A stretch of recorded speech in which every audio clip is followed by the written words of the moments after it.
You wanted the best. You've got the best podcast. The hottest podcast in the world. The Chris Voss Show, the preeminent podcast with guests so smart you may experience serious brain bleed. The CEOs, authors, thought leaders, visionaries, and motivators. Get ready. Strap yourself in. Keep your hands, arms, and legs inside the vehicle at all times, because you're about to go on a monster education roller coaster with your brain. Now, here's your host, Chris Voss.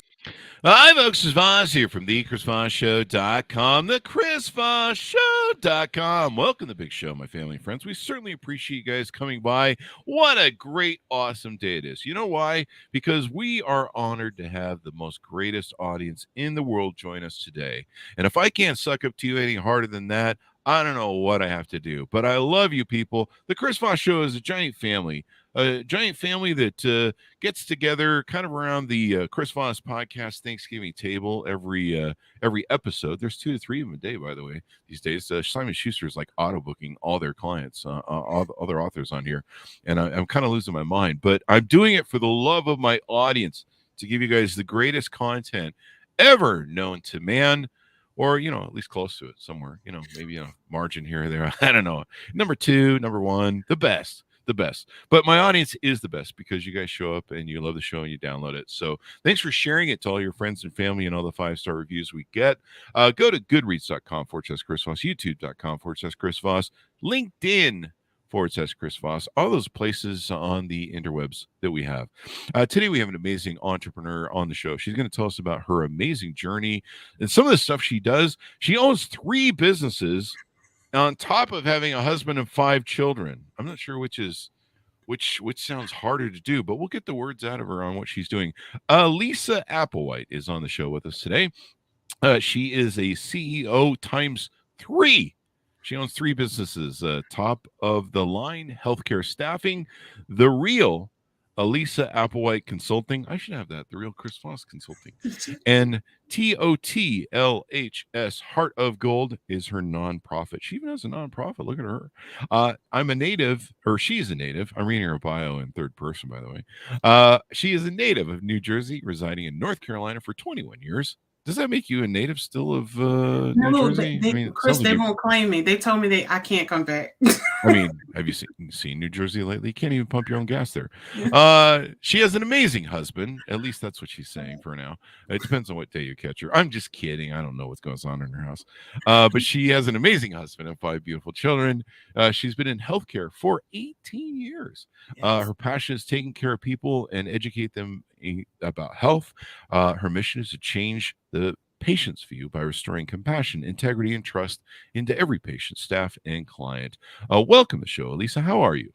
I am good, Chris. How are you? Oh my God, I love it. I need for you to read all my bios. That was like awesome, and I love the injectives. They were like awesome. Yeah, we do a improv in people's bios. Some of the authors, they come on and they go, what the fuck is he doing? That's not the bio. What's going on? What kind of drugs is he on? It's coffee, people. It's lots of coffee. So Alisa, give us your .coms wherever you want people to find you on the interwebs and some of your different companies there. All right, so you can follow me at therealaac.com. Again, that's therealaac.com. Top of the line healthcare staffing. You can do www.topofthelinehealthcarestaffing.com. Yes, it's that long, but people never forget the name. So you can follow me on all social media platforms. If you just look for The Real Alisa Applewhite, that is The Real Alisa Applewhite. There you go. So let's talk a little bit about your origin story. You grew up in New Jersey where you can't pump your own gas, as I mentioned earlier. I don't know why I'm making that a thing, but there's a lot of chemicals in the air, I think. And I think there's there's that one mafia dude who owns a strip club there. Wait, that's a TV show. Yeah, I was like, who? Because you know people. Well, I grew up in Jersey City, New Jersey, and I actually have 6 siblings. So, surprisingly, I have 5 kids, right? So we grew up in Jersey City, New Jersey, and my mom. Are you trying to compete with your mom? I'm sorry, Lisa. I just had to keep that joke in. No, it's people that says you normally do the same things your mom do. I don't know. but I'm not competing anymore, Chris. I told you we're not having no more kids. That's it. That's it. We're done. Um, so we grew up in New Jersey, and I actually moved to North Carolina when I was 17. I moved to North Carolina, and my mother was pretty much just like, where I go, you go. So she moved to North Carolina with her husband, and I hated it. Oh my God, Chris, I hated it because it wasn't a store. You had to drive to everything in North Carolina. Like you couldn't just walk to the bodega and get you a sandwich or something. So it was so different. But I knew it was a great atmosphere to raise my son because I had my son when I was 14.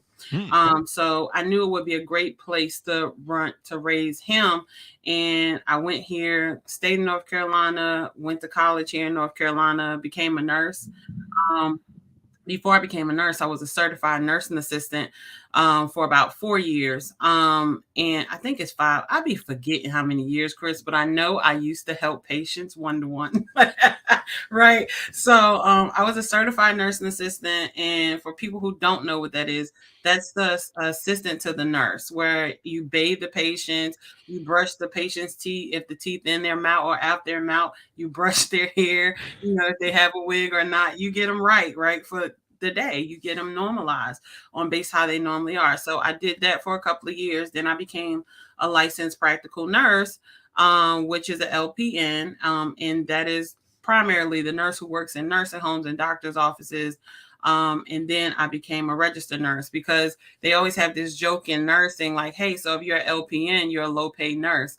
And I'm just, what? If you're and then you're a real nurse. And I'm just like, but I'm still a real nurse. But they're like, okay, well then get your RN so you get paid for it. You do the same things. It's just like one or two things that you don't do as an LPN and the RN. So I said, okay, I want to be an RN. And I also wanted to be an RN because they told me the only how I could get into the emergency room is I had to be a registered nurse. And I knew that God prepared me, like made me to be an emergency room nurse because I loved it. I loved the shootings. I love the stabs. I love the patients that overdose. Anything that I could save a life right away, that was me. That's awesome. Yeah, I did that I did nursing altogether for 14 years. And I traveled as a nurse for 7 years. Let's see, I apologize. I thought I put down do not disturb. So we did travel nursing for about 7 years, and I traveled COVID for 2 years. I'll tell you about that a little bit later. But I traveled COVID for 2 years, and I was an ICU nurse, ER nurse, med-surg nurse, psychiatric nurse. Oh, those some stories, Chris. Those some stories right there, I'm telling you. So I did that and absolutely loved it. I love nursing. I love everything about nursing. And I knew that I wanted to start a business. And I had a very good friend that I went to nursing school with who started the same business I did, which is healthcare staffing. And she like coached me and mentored me and taught me to connect to the right people. And then in 2021, we started top of the line healthcare staffing. Wow. And so you guys provide staff, nurses for companies that need to fill up and stuff. I imagine you probably have a book or two in you from your COVID experiences of traveling and nursing. I do. I have a book actually coming out. It's not about the COVID experience, but it's how to show healthcare staffing owners how to target premium clients. So they can create 7 figures in their business. Because along my journey, I met a lot of healthcare staffing owners that's been in business longer than me and don't have clients. And I'm just like, I don't understand. But maybe I can motivate and help. And that's how the consulting baby came about. But what we do is we staff nurses, CNAs, LPNs, RNs, respiratory therapists, CRNAs, and nurse practitioners in hospitals. So like Duke Hospital, UNC hospitals, and nursing homes that also need assistance, and then doctors' offices that need assistance. So most hospitals and doctors' offices are integrated. So they are working with each other. So normally when you get a hospital contract, you normally get the doctor's office contract, and they just fill in the role that a regular staff nurse will be. So it's temporary staffing until they find somebody to fit that role. But the great thing about my company is I don't mind directly hiring or my staff to go to that hospital. So my clients, they get to, I tell them, you get to test drive the nurse. You get to see what the nurse or CNA is doing. And if you love them and it's a good fit for them and it's a good fit for you, I'm not a staffing agency that be like, oh, no, you can't have my staff. It's about the patients for me, right? And if that medical professional is providing such great patient care that that hospital is so, happy to have them, and that works for that medical professional's decision, then go. I made the connection. The connection's there. God is going to bless me regardless. I'm going to keep going. But that is my goal, is to make sure that we are getting medical professionals at the bedside that is caring for patients when the door is closed, Chris. Because when the door is closed, you could get a different type of medical professional any day of the week, and you want that person to have that integrity, that professionalism when the door is closed, because that's what matters, is how I treat you, not how I perform to get into a business, not how I perform in front of a bunch of group of nurses or medical professionals, but how I perform when I'm privately with the patient. So that is what we target with Top of the Line. I love how you have that metric. I have a sister with MS and now dementia from the MS, who's been in a care center for a long time. She's been in about 5 or 6 care centers, and the care is many times it depend upon the nurse, atrocious. My mom advocates for and goes almost up every day, and the facilities have reached a point where they're hiring all these temp workers because they pay so horribly they can't get good workers, which is ironic because they're paying more for the temp workers. And it's just the business model is just insane, and they're bought out by all these big companies when they used to be family owned. But yeah, the level of care and the horror stories that I've seen and heard when it comes to some of these facilities, and like you say, behind when the door is closed, when no one's paying attention or they're understaffed, it's insane some of the stuff that goes on. And sadly, in these care centers, like the families aren't checking in to advocate for them like they would a hospital. So I feel your pain on that one. And see, that's what I express to people. Like, everybody has some type of patient story in their lives or have been a patient themselves. And that matters, right? Because if you are that person in that bed, like, with the MS, if your sister, she got MS, she got dementia. When I hear MS and dementia, she don't know what's going on a daily basis, right? She has to be reminded on, hey, brush your hair, brush your teeth, let's go to the bathroom, right? And that takes a medical professional with compassion to just say, I'm going to actually do it for you. I'm going to actually remind you to do it. In dementia patients, you have to remind them multiple times. I mean, it could be 10 or 20 times in 1 hour, but you got to have the compassion to remind them, say, hey, no, this is your room. No, this is where we're going to sit down and eat. And that's the medical professionals that I'm breeding. Like, that is the ones that when I asked God, I said, and this is where the COVID comes in, right? When I was doing COVID travel, I've always been passionate about healthcare, but it took me to another level when I did the COVID travel. And we traveled to New York. I did Texas, and I did California. I did a lot of California travel as COVID, and we worked 60 to 70 hours a week. And I'm not going to lie, Chris, it was probably 10 to 15 body bags that we put patients in per day. And that was enough to mentally drive anybody crazy, right? So I seen that medical professionals that were so happy and thrilled to go to work were just like, man, am I even going to make it out here to see my family? I've lost some friends as well who died and left kids and husbands and stuff. So I remember particularly this one patient, 19-year-old person. And I was taking care of them, and the doctor was just like, Alisa, we're going to have to turn off.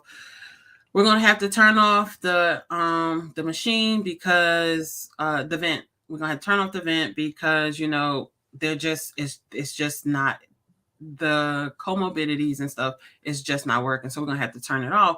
And I remember crying and praying and just like, you know what, God, if I make it out here alive with my 5 kids and my husband, and I left home when my daughter was 6 months, right? So I left for 2 whole years off and on home. So I'm like, God, if I make it out here, I promise you, any dream that I have, any dream or goal that these people have that I'm putting in this body bag, God, I'm just going to live it to the fullest. I'm going to live my life to the fullest. I'm going to wear every piece of clothing I have, every piece of jewelry, like, God, just let me make it out here. And it's crazy because I made it out for some reason. And I think the purpose is, of course, here is targeting the world. But when we made it out, I come home to my husband, Chris, right? And this is why he's so amazing. And I'm just like, oh, we're taking everything we have, we're taking our savings and starting a business. And he was like, wait, I don't think this is the time, because the world has shut down. He's like, no, like not all of our savings. That was all of our savings, and we're starting this business. And he's just like, you know what? You're jumping off a cliff. I'm gonna jump with you. And Nice. That is awesome. Yeah, we jumped off a cliff, and 2 years later, we have a very, very successful healthcare staffing business. And what COVID taught me was I had a lot of patients. I had one patient in particular who had a rosary. And they held on to that rosary. And I mean, it meant the world to them until we had to intubate them. And then they eventually passed away. And I remember getting that rosary, and they didn't want to give family members the items, right? So there's like, no, we don't want to give anything to anybody. And I'm just like, this rosary meant something to this patient. So I need to sanitize it, do what I need to do, but I need to get it back to that family member. And after several arguments with the hospital and their staff, I was able to get that rosary back to that wife. And it meant something to her because apparently her husband's mom gave it to her, right? Wow. So it's like, I said, you know what? We hold stuff so dear. We buy all these name brand clothes, these cars, and all this fancy stuff. And at any moment, what COVID showed me, it could be gone from you, right? It could just be gone. Yeah. So it's best for me to spend a lot of my time and energy with raising my kids and showing them, how to be productive citizens in life, and just showing them the love. So that is what COVID did for me. And I'm really, really passionate about getting the right medical professional at their bedside to help, that patient. And like you was discussing, you pay more for healthcare staffing than you do for your regular staff.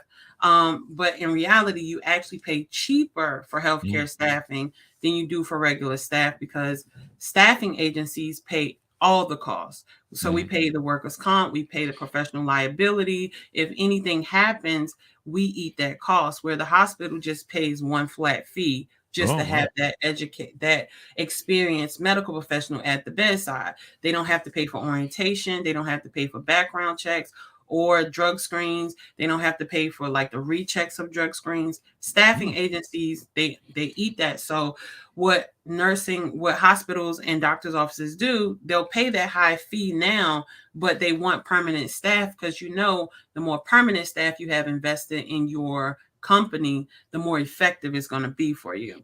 Most definitely. And it sounds like you really look for high integrity, and most people, I think, that are in the nursing business, at least that's my impression, are people who really care about doing a great job. They care about human beings. They want to help people. It's something that is important to them. I mean, it's certainly a career that's vaulted, because I couldn't do it. I can't deal with blood. I can't deal with anything to do with the human body that doesn't involve me just putting food in my pie hole in my face. But I can't do it. I can never draw someone's blood. I pass out when they draw my blood. So there's that. So tell us how people that might be listening can get involved with your company. You hire top medical staff, and people can also companies can hire your staff, and then of course people can apply to be part of your team. What sort of medical people, what are some of the terminologies, CNAs and stuff like that people can use to hire you? Okay, so actively we are hiring registered nurses and licensed practical nurses. We have CNAs that we are at our max at right now. So it's been amazing. 2 years for us will be May of this year, 2023. And in this 2-year period, we actually staff 230 nurses. We staff 70 different clients. We can operate in New York, New Jersey, but we only do North Carolina right now. And we just looked at our 2 days ago. No, last week we looked at our applicants and we had 4,291 people to apply. So we want to make sure that we are targeting those people. So I always tell people you can go to the website at www.topofthelinehealthcarestaffing.com and get in there. But we are processing applications. We do testing for our medical professionals to make sure we are making sure they are passing our personality and compassionate testing as well. We want to make sure that we're putting the best person at their bedside, and it's not at a cost of the patient. That has to stop. It has to stop, and it stops with me having this platform. So you can reach out to us at www.topofthelinehealthcarestaffing.com, and then we can talk about the baby, which I absolutely love. This is our nonprofit. It's called TLTLHS Heart to Go Inc. This came about because Chris, literally, my accountant said, you're going to give away the money, so you might as well start a nonprofit. So that's how we did it. So we have a lot of incentives that we give to our medical professional and top of the line business. And we started a nonprofit so we can continue those incentives. And one of the things that we're really, really passionate about is I remember in COVID sitting on the ICU floor and on the laptop document, and I'm just like, what if they had some type of event for medical professionals that just celebrated them and educated them on how to manage their finances and gave them a little bit of debt assistance to help them push, so you don't have to be that medical professional like I was, walking to work or riding a bike to work. I remember those days, I remember being homeless. Like, I remember all of those days. And I'm like, what if you had an event that celebrate medical professionals and allow them to tell their story and people to listen to them? So that's what we did. We did the Heart to Go Gala. That is in November of 2023. It's going to be held in Charlotte, North Carolina. And Chris, I will definitely send you an invite. Sure. To come. So it's going to be held in Charlotte, North Carolina. And what we do is celebrate 52 medical professionals. They get a chance to get up and tell their stories about, their experience in healthcare. These medical professionals come highly recommended from our clients. Like, they're the top of the line. And 5 of them get a chance to walk away with $5,000 of debt assistance. They also get a financial person to connect with them and show them on how to manage their money, how to apply the $5,000 to their debt to help decrease their debt. They also get connected with a credit specialist, and this is all over a 5-month period that helps them learn how to look at their credit, the importance of their credit, and how to take that money to help decrease their debt to income ratio. And if they don't own a home, because the new initiative for 2023 is 100 homes for 100 medical professionals. If they don't own a home, then we connect them to a realtor and a mortgage officer to get them prepared to own a home. My goal this year is to get all 52 people the option to walk away with this, not just 5 people. So I am going to be broadcasting this every time I open my mouth, because medical professionals go through so much. And Chris, when you said I can't deal with blood, the story that came in my story was, if he can't deal with blood, maybe I should tell him about the patient that used to write his ABCs with his feces on the wall. And I clean it up. Wow. Well, that's Wednesdays around here. So he would, before he would do it, he would start writing the A's on the wall. And I'm like, oh, he needs to be changed. That gives me an idea what I do when I'm gonna hit that diaper phase in my 70s or 80s. I'll just that's how I'll let the nurse know. Hey, it's time to change Chris's diaper. Not time to change Chris's diaper. But that is what I'm doing. The Heart to Go Gala. I want people to come, get excited about it. We're celebrating medical professionals every year. As long as I have breath in my body, this event will occur. Occur. What I'm saying? It happened. Yeah, occur. It will happen. It'll occur. Yeah. That whole country. See, Jersey would have disowned me for that. Jersey would have disowned me for that. Yeah. I mean, you got hot dog and you got hot dog stuff like that. It's Coffee, Jersey. right? You're better off in North Carolina. I don't know. Jersey's a wonderful place. I don't mean to knock it. I might lose the 2 listeners in Jersey there, but I don't know. I mean, they're busy having someone pump their gas. I don't know what that means. But I'm just doing like Mhm. mafia references from the HBO TV show. What the hell was it? The that old gangster movie. What was that? What was that? That had the Bada Bean Club, the strip club, and I there was don't a. know. It The was the only one I know HBO was gangster Goodfellas. movie, the mob movie, and Gandolfini. Yeah, I'm the not sure. actor Gandolfini. Yeah. Anyway, it's a big mob movie. It's really popular. He goes to see a psychiatrist and stuff. So I'm just trying to pull references for that movie. So Alisa, this is awesome. I love the Heart of Gold Gala idea. It's kind of like the Oscars for nurses and doctors. Yes, Yeah. I like that. Mhm. There you Chris, go. I'm gonna steal that. Can I steal Do that? yeah, please do, please do. I mean, that's what I saw when I looked at the website. I'm like, wow, man. Maybe I'll learn to like drawing blood and stuff if I can go to the Oscars of nursing. There's always that, and there Mhm. should be, because I mean, during COVID, healthcare workers these guys were on the front lines of a war, man. It was a war, and they were putting their lives on the line for our country. I remember some of the beautiful moments at the early start of it where uh, people were outside the hospital honking the horns and trying to support people, and it was just kind of moving to see the support that healthcare workers are getting. And let me ask you this: I'm kind of curious about this. We've had a few authors on the show that have written about that are doctors and nurses, and they're telling us that there's kind of a decline in the future of healthcare workers where. A lot of doctors, a lot of nurses left the field over COVID, and Mhm. maybe there's not a lot of new kids coming in from the new generations. What are you seeing in the future of healthcare and personnel and all that? Are we growing, or are we starting to dwindle a little bit? I think we're gonna continue growing, and the reason why we're gonna continue growing, because just like the market goes up, it goes down. You have your tragic or your pandemic areas where people just get burnt out, and that's what I seen. I seen more. I seen less burnout, but more of my hope is gone. Every skill that you learn, you're using it on people, and they're still dying. That's enough to mentally, drive anybody crazy. So this is where top of the line healthcare staffing comes in, where we not only putting in medical professionals. Well, this is actually where the consulting company comes in, the real Alisa Applewhite Consulting.